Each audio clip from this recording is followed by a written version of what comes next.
Olá, estamos no ar com o CB Poder em todas as plataformas digitais, TV, podcast e redes sociais. Eu sou Alexandre de Paula e você tem voz ativa em nossos debates, participando das lives do Correio no Facebook, no Twitter ou no YouTube. Lembrando que o CB Poder é uma parceria entre o Correio Brasiliense e a TV Brasília. Aqui no estúdio, Thales Mendes, secretário de Trabalho do Distrito Federal. Bem-vindo, secretário. Um dos grandes problemas do DF ainda é a situação do desemprego, é uma questão histórica que está vindo. A gente teve aí o impacto da pandemia também. Já se pode falar em retomada do emprego nesse momento? Bom, boa tarde, Alexandre, boa tarde a todos. De fato, um dos grandes problemas de Brasília é a taxa de desemprego, em que a última PED, que foi a pesquisa de emprego e desemprego feita pela Codeplan, que foi divulgada na última terça-feira do mês de novembro, coloca que Brasília tem 286 mil desempregados, né? Uma grande novidade foi a pesquisa da região metropolitana, da PED da região metropolitana, né? Em que traz aí alguns números e que retrata e esclarece um pouco desse impacto do desemprego em Brasília, contemplando todas as áreas de desenvolvimento do entorno aí, né? As áreas, os municípios que arrodeiam Brasília e, de fato, é uma preocupação. Como é que foi o impacto da pandemia nesse momento? Foi além do esperado ou foi abaixo? Porque existia uma preocupação muito grande em relação ao como é que esse fechamento do comércio, principalmente ali no momento, de várias atividades paradas, ia impactar no número de desempregados. Alexandre, antes do começo da pandemia, né, no início da pandemia, nós tínhamos em torno de 288 mil desempregados em Brasília. Chegamos a um pico de 333 mil, né, no auge da pandemia, e hoje a pesquisa traz 280 mil desempregados. Ou seja, o efeito do desemprego em função da pandemia hoje no DF não existe mais. A gente pode atribuir isso a diversas ações de governo, inclusive, e pela própria composição da renda, né, que corre em Brasília. Você tem 60% de todo o dinheiro que circula no DF vem do setor público, né? Essas pessoas não foram demitidas, essas pessoas permaneceram nos seus locais de trabalho, em que pese que não tinham a condição de consumir os produtos e serviços que a cidade oferecia, né? Logo em seguida que houve abertura, havia uma demanda reprimida de consumo, né? Tanto de produto quanto de serviço, e que isso retratou na recuperação desses postos de trabalho que a gente já percebe hoje que foi uma recuperação gradativa, mas interessante. Citou que teve esse pico, chegou a 330 mil, é um número expressivo, né? De 330 para 280, é uma queda muito positiva. Nós tivemos 50 mil pessoas desempregadas só no período em função da pandemia, vamos dizer assim, né? E quais foram as razões que mais pesaram para conseguir recuperar essas vagas? Primeiro o seguinte, com a abertura do comércio, as empresas passaram a recontratar aquelas pessoas que possivelmente tenham sido demitidas em função da pandemia, né? É muito mais barato ao setor produtivo contratar as pessoas que já tinham experiência, né? E que infelizmente foram demitidas em função da pandemia e do fechamento do comércio. Então, com a retomada do setor produtivo, houve também a retomada das contratações. E nós temos um fator interessante aí, que é o fator do final de ano, que as empresas estão se preparando aí para o final de ano, estão produzindo um pouco mais, né? Estão contratando aqueles famosos empregos temporários, que normalmente no segundo semestre há um aumento no nível de contratação. Então, tudo isso fez com que diminuísse esse efeito do desemprego no DF, né? E que a gente espera que seja um processo gradativo, talvez não pujante, mas gradativo, de forma que venha a refletir na vida de todos nós. Você falou do fim de ano, existe uma expectativa muito grande, todo ano existe, né, em relação a essas contratações temporárias, ao movimento, ao fluxo no comércio, às lojas, principalmente para o Natal. Qual é a expectativa para esse ano? Vai ser um pouco mais tímido do que no outro ano, em razão da pandemia? Bom, a nossa insegurança é em relação a essa segunda onda da pandemia, que pode vir ou não, né? O fato é que o governo está se preparando para isso, né? Tanto na questão econômica quanto na questão de saúde. Nós estamos ouvindo falar que o governo já está se preparando na abertura de novos leitos, né? Colocando toda a equipe de saúde em alerta novamente, para que a gente possa dar todo o atendimento necessário à população. No que tange ao emprego, de fato é um momento muito bacana de consumo, né? Houve um despejar aí, vamos dizer assim, né? De muito dinheiro no comércio em função do próprio pagamento dos auxílios emergenciais que houveram, né? Então isso tem uma reflexão automática no comércio, né? A pessoa recebe aquele dinheiro, vai gastar no supermercado, no açougue, na padaria, e isso faz criar um círculo virtuoso principalmente no processo de contratação. E prova disso são as vagas que estão sendo oferecidas, o número de vagas que estão sendo oferecidas hoje nas agências do trabalhador. O senhor citou essa questão da preocupação com a segunda onda, é até um momento de reforçar os cuidados, né, para os comerciantes também, para os trabalhadores, para que a gente não precise passar por um fechamento agora nesse período que seria muito drástico, tanto para o comércio quanto também para a questão do emprego, né? Exatamente, Alexandre. A correlação que existe em relação à abertura do comércio, a falta de preocupação das pessoas em se proteger, isso tem um reflexo imediato no índice de contaminação. Então é importante que as pessoas tenham consciência, que se previnam, que façam a utilização de todos os EPIs necessários, para que a gente não tenha que novamente ter que suspender o funcionamento do setor produtivo, que isso é ruim para todo mundo, não é? A gente espera que muito em breve a gente tenha acesso às vacinas, que a gente possa voltar à nossa vida normal, mas é importante que nesse período agora de crescimento do número de transmissão, que a gente tenha um maior cuidado, um maior rigor, e é em função disso que houve inclusive um decreto do governador restringindo o horário dos estabelecimentos de restaurantes e bares, né, para que a gente não tenha que no futuro tomar medidas que sejam mais drásticas em relação a isso. Na questão do emprego, durante a pandemia, quais os setores que foram mais impactados? Foram justamente esses de bares, restaurantes, serviços, ou outros também pesaram nesse momento? Eu acho que esses foram os segmentos mais impactados com isso aí. Em que pese que muitos desses estabelecimentos utilizavam os trabalhadores de forma informal. Então a gente também não teve como medir muito isso aí, né? Você tinha aqueles trabalhadores temporários que só trabalhavam de segunda a quinta-feira, outros só trabalhavam de sexta a domingo, principalmente em bares e restaurantes, que é onde tinha um maior número de fluxo, né, um maior número de movimentação. Mas eu acho que tenha sido aí o segmento mais impactado aí. A gente viu, né, nesse ano, apesar da pandemia, um crescimento forte também na construção civil. O setor imobiliário apresentou números muito significativos agora nesse último trimestre e também tem impacto na geração de emprego. A construção civil, historicamente, é um setor que tem peso na economia do DF. Como é que você ouviu essa movimentação? Também deu para perceber pelos números esse impacto da construção? Sim, nós sentimos isso aí. Eu acho que houveram vários fatores, sabe, Alexandre, que impactaram diretamente nesse aumento, tanto dos preços dos materiais de construção, quanto do consumo de profissionais dessa área. Né? Primeiro que a gente estava em casa sem poder sair e começou a observar os defeitinhos que tinha, que a gente acabava empurrando isso com a barriga e que, em função até do tempo que a gente tinha, né, começou a se debruçar em relação a isso. Isso fez com que houve um aumento no consumo dos materiais de construção. Era uma preocupação dessas empresas, porque elas passavam a vender, mas não tinham a garantia de ter como repor o seu estoque, porque a indústria estava parada, né, e fez com que houvesse um aumento significativo dos preços. Nós sentimos isso também, inclusive dentro da Agência do Trabalhador, na disponibilização de várias vagas na área da construção civil. As pessoas queriam contratar e não conseguiam achar os profissionais necessários para fazer, né, e que esse quadro ainda permanece. Antes de começar o CB Poder, o Lucas falou no fim do JL sobre as agências do trabalhador, que estavam com 746 vagas abertas.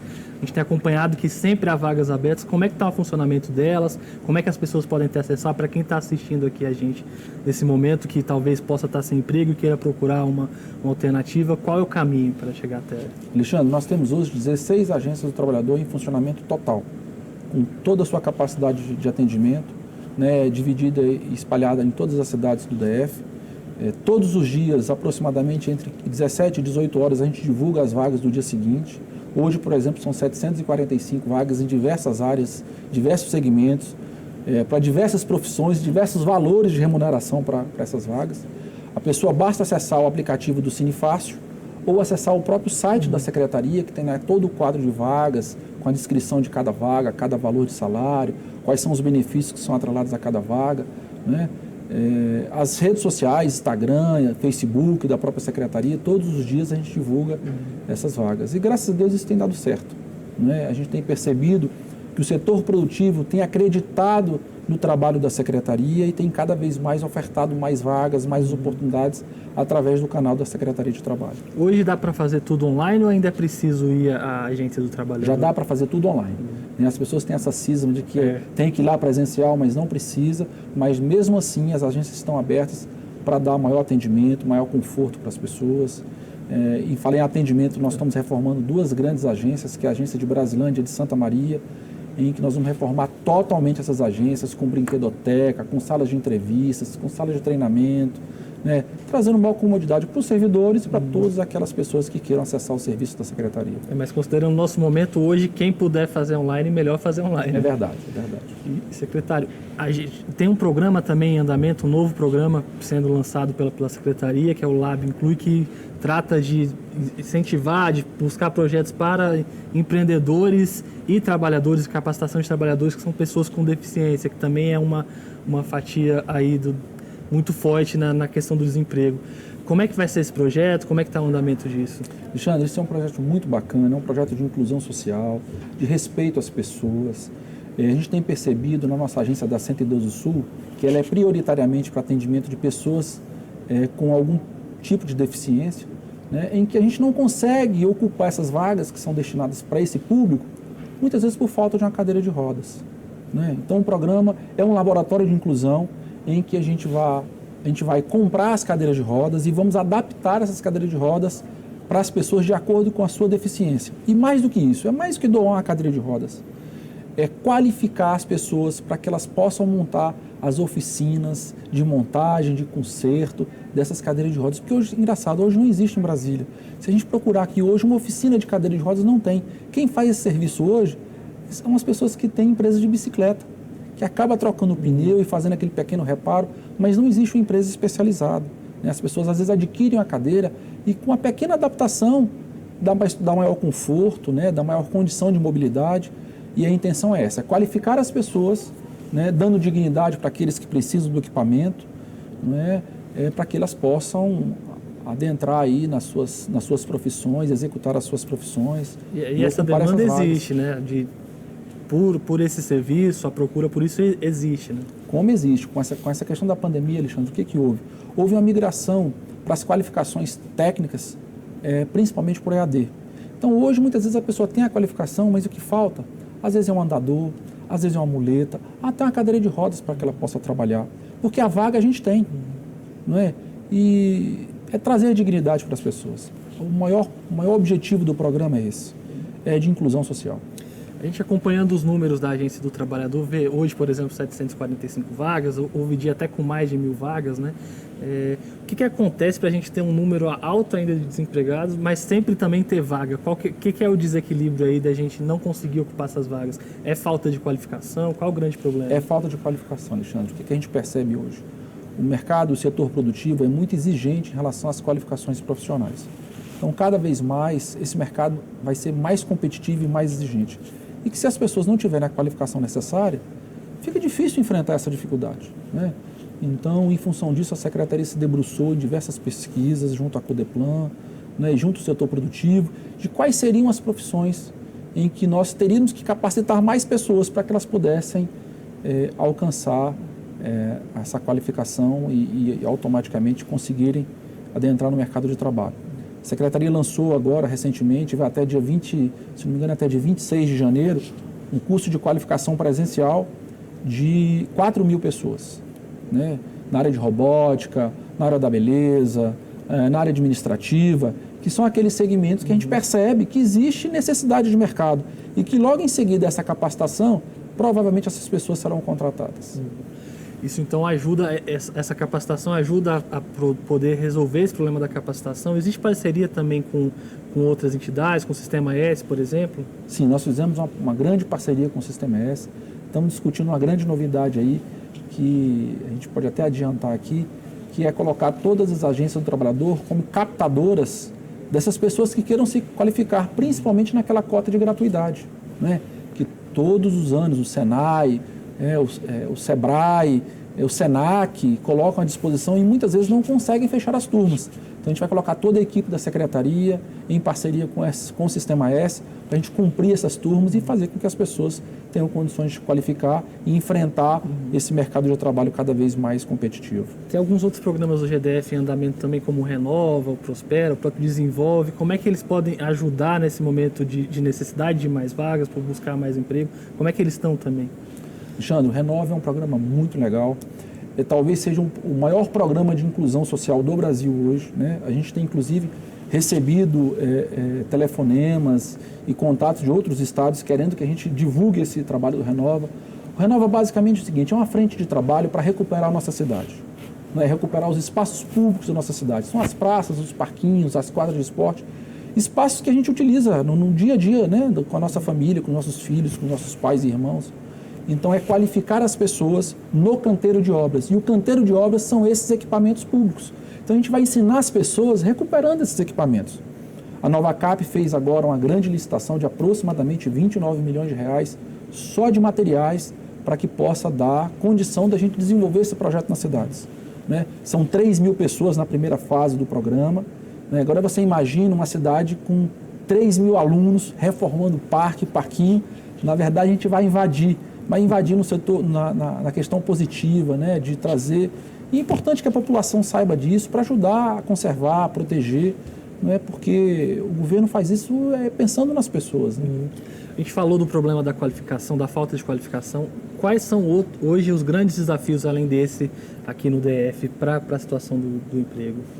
Alexandre, eu acho que eu classifico a qualificação talvez o maior entrave da diminuição do desemprego em Brasília, né? Em que pese que a Secretaria tem feito muito trabalho em relação a isso, tem se preparado, inclusive, porque eu acho que o ano que vem é o ano das grandes entregas, né? Nós tivemos aí frustradas várias iniciativas em função da pandemia, mas eu acho que a palavra-chave é essa, qualificação profissional.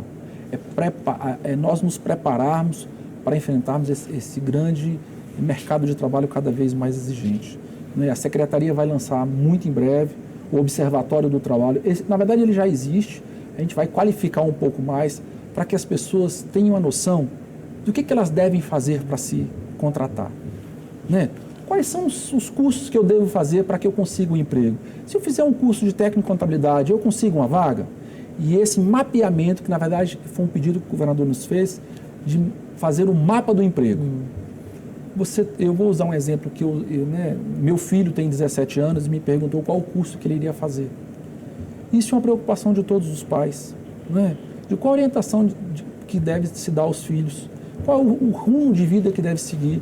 E talvez esse momento da Secretaria de Trabalho seja isso, desse mapeamento, dessa informação para as pessoas, né? De quais os cursos que têm maior probabilidade deles serem contratados. Talvez não é o curso dos sonhos de cada um, mas naquele primeiro momento é o que vai resolver o problema. Dá para ter uma ideia de quando isso vai estar funcionando assim, com essa efetividade toda? Nós queremos começar na segunda quinzena de janeiro com todo esse quadro montado. Nós já estamos fazendo alguns testes, nós estamos pesquisando junto ao setor produtivo, nós estamos realizando algumas pesquisas ainda para ter exatamente essa prospecção de quais seriam as atividades, as profissões que teria maior necessidade de consumo. O senhor falou da questão das entregas do ano que vem. O governador tem batido muito na tecla de que as obras são prioridade, que continuaram na pandemia e que vão continuar o ano que vem para a geração de emprego, de renda. O senhor acha que o caminho é esse mesmo, é por aí? Com certeza, com certeza. Eu acho que o ano que vem vai ser um ano de muitas surpresas positivas. Prova disso que foi a privatização, né, a venda da SEB, transmissão, e com em torno de 2,5 bi, e que parte desse dinheiro vai ser investido todo em obras. Então vai mudar a nossa cidade, vai mudar o que a gente conhece de mobilidade urbana, né, de equipamentos públicos, né, com novos projetos, com maior modernidade. E isso tem um impacto fundamental e imediato na questão da contratação e da diminuição da taxa de desemprego. Nós temos hoje talvez a maior obra da América Latina, que é o túnel de Taguatinga, né? E que cria muitas vagas diretas e sem falar de toda a cadeia que é desenvolvida em função de uma obra daquela magnitude. E sem ser aquela obra grande, nós temos obras em todas as cidades, que todas as empresas estão contratando. E talvez isso tenha um efeito imediato, inclusive na diminuição da taxa de desemprego em Brasília. Secretário, só vai divulgar aqui para a gente em primeira mão alguns números da pesquisa que o governo, que a Secretaria fez em relação aos lavadores e guardadores de carro, né? Existe hoje a preocupação, porque está em andamento na Secretaria de Mobilidade, um projeto para conceder à iniciativa privada ali uns espaços de estacionamento aqui na região central do DF, de Brasília, e aí existe uma preocupação com o que vai ser feito no pós, né? O que essa pesquisa deu, o que deu para concluir nessa pesquisa, qual que é o perfil desse trabalhador? Alexandre, na verdade, nós fizemos um cadastro para conseguirmos identificar quantas pessoas vivem hoje nessa situação de guardador, lavador de carro, né? já é uma profissão muito antiga, desde 1977 já existe uma lei federal, que foi aprovada no Congresso Nacional, que criava o CBO, que é o Código Brasileiro de Ocupação para essa atividade, né? E o que a gente via era a grande preocupação desses trabalhadores em como é que eles iriam sobreviver com a possibilidade de ter a terceirização ou a concessão desses espaços públicos para a utilização dos estacionamentos privados, vamos dizer assim, né? Então a Secretaria lançou um cadastramento, nós tivemos aí 870 cadastrados nesse processo, nós estamos cruzando todos esses dados para definir qual é o perfil desse trabalhador. A gente já pode dizer que 92% desses trabalhadores são homens, nós temos aí quase 70 mulheres que hoje são lavadores e guardadores de carro, né, são chefes de família, né, nós podemos identificar aqui que 60% dessas pessoas moram fora do Distrito Federal, né, então são pessoas que moram nessas cidades que fazem esse cinturão dentro dessa região metropolitana de Brasília, Águas Lindas, Valparaíso, Novo Gama, né, dessas cidades.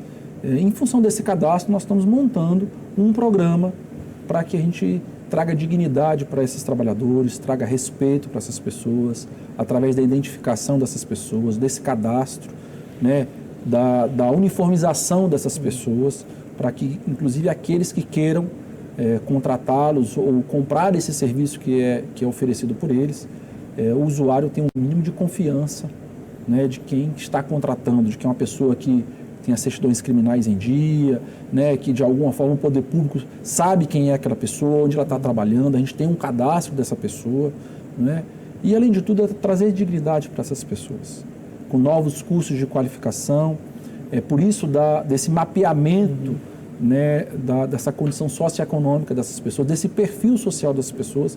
Não adianta nós oferecermos cursos de qualificações que exigem um maior nível de escolaridade, porque a maioria das pessoas aqui, e a pesquisa prova, que são pessoas que têm o ensino fundamental incompleto.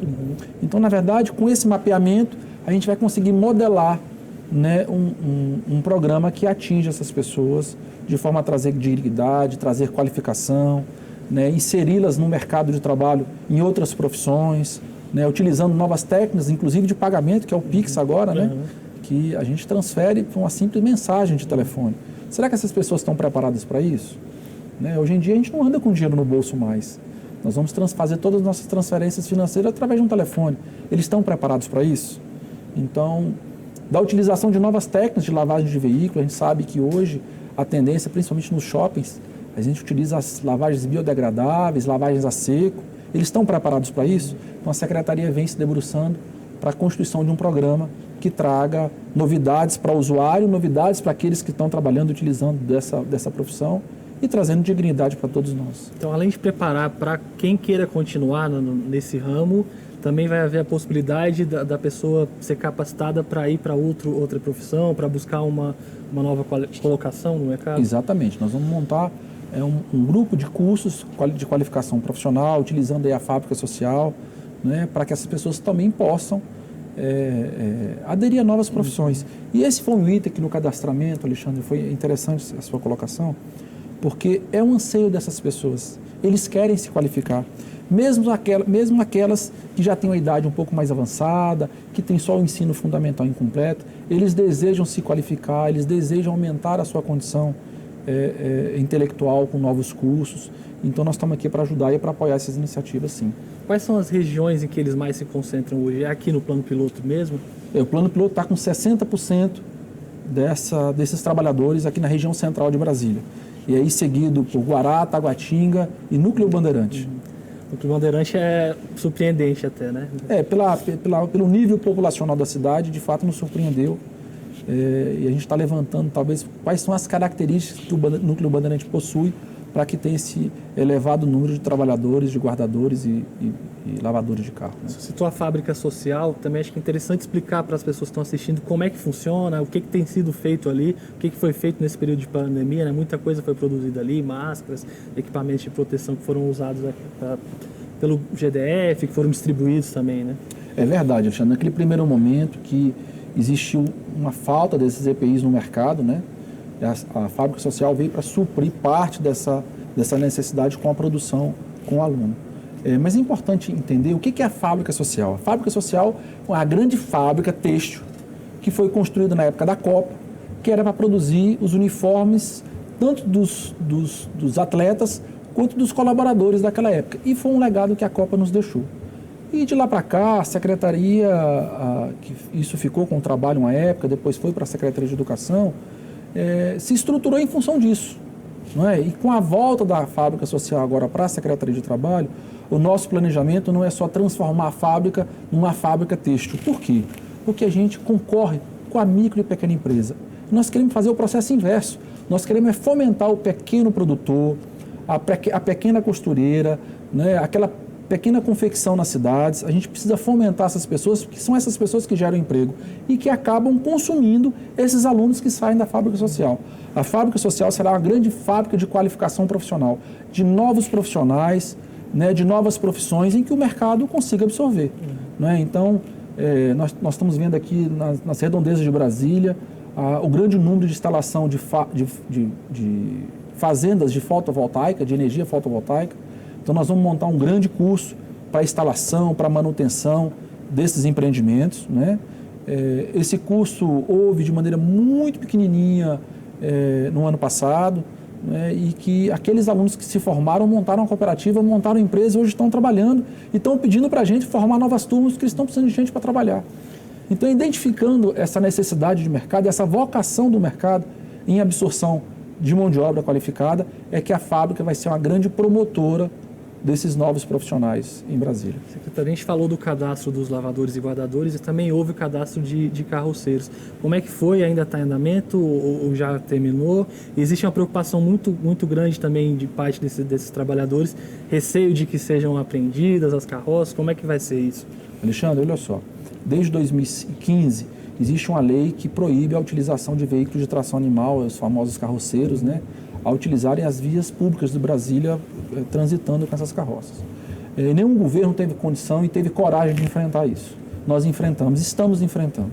Nós publicamos um chamamento público no mesmo formato do Renova DF, dos lavadores e guardadores de carro, para identificarmos quais são os perfis dessas pessoas, onde é que essas pessoas vivem, em que cidades elas estão localizadas, né, quanto que elas ganham fazendo essa atividade, para que a gente possa também trazer uma alternativa para essas pessoas, que não é simplesmente tomar a carroça ou apreender o cavalo que vai resolver o problema. Pelo contrário, não é assim que a gente traz dignidade para essas pessoas. É fazer com que a gente entenda a realidade de cada um. Então, esse cadastramento veio para isso, ele vai até dia 3 de dezembro, né, foi prorrogado por mais 30 dias. Todas as administrações regionais estão mobilizadas para ajudar na constituição desse cadastro. Né? Nós vamos traçar o perfil desses trabalhadores e o governo vai se debruçar com todos os órgãos necessários para nós criarmos uma alternativa de migração dessas atividades, talvez para a utilização de um veículo de tração mecânica, né? Um caminhão, ou um tuk-tuk, uma bicicleta, uma motinha, não sei, a gente precisa conversar. Mas para a gente conversar, nós precisamos saber quantas pessoas trabalham nessa atividade hoje. Saber como é que elas vivem, o que exatamente elas fazem, quantas famílias estão envolvidas, né? Então, ter esse perfil dessa pessoa, que é o objetivo do cadastro. Nós temos já em torno de 400 pessoas cadastradas até o momento. Nós temos notícias que são mais de 2.000. Nós estamos mobilizando toda a nossa equipe para ajudar na constituição desse cadastro. Secretário, nosso tempo está caminhando aqui para o fim, mas queria saber quais vão ser as prioridades em 2021, quais vão ser os principais projetos que já estão pensados, o que dá para adiantar? Prioridade, microcrédito. O governo quer financiar o microempreendedor, o nanoempreendedor, aquelas pessoas que, em vez de buscarem uma vaga de emprego no setor produtivo, queiram empreender. Então, o governo quer ajudar esses microinvestimentos, né, com a liberação de recursos para o microcrédito. Essa é uma iniciativa que dá muito certo. Né? A outra é qualificação profissional em massa, em que pese que o governo federal ainda não tem uma política nacional, né, que nos dê clareza dessa política de qualificação em massa. Brasília vai fazer a sua parte. Né? E prova disso que são outros estados que já estão pesquisando o que a gente vai fazer. Brasília é uma caixa de ressonância para as políticas públicas. Né? Nós temos aqui 513 deputados de todos os estados brasileiros que conseguem assistir a televisão de vez em quando e ver uma iniciativa da secretaria ou do próprio governo e tem buscado levar isso para os seus estados. Então, acho que nós temos essa responsabilidade de sermos a capital do país, de sermos promotores de novas políticas públicas, qualificação profissional. Essa é a grande chave. Então, o ano que vem as duas prioridades são microcrédito e qualificação profissional. É isso aí. Muito obrigado, secretário. Agradeço pela entrevista. O CB Poder fica por aqui. Muito obrigado pela companhia. Amanhã estamos de volta. Tchau.